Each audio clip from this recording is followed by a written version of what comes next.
Muy buenas, estamos aquí en Amix Media con un residente local de la zona. ¿Me podrías decir cómo va el tiempo? Pues casi todos los días está nublado porque estamos en el sur y las casas, al hacer tanto frío y nevar tanto, las casas, los tejados congelados y es imposible vivir aquí porque hace muchísimo frío. Muchas gracias. Perdón, ¿nos podría contar cómo van los vehículos aquí? Los vehículos aquí necesitamos una capacidad de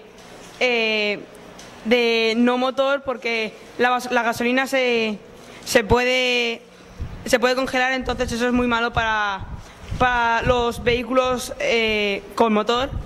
Por eso utilizamos nosotros trineos tirados por huskies siberianos y bicicletas. Muchas gracias. Oh, mira, un esquimal. No. Sí, la caza nos está yendo muy bien, ya que hay muchos ejemplares. ¿Y qué cazáis?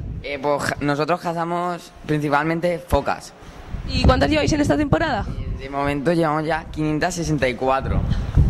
Espera, ¡pum! 565. Vale, muchas gracias. Desde aquí despedimos. Adiós.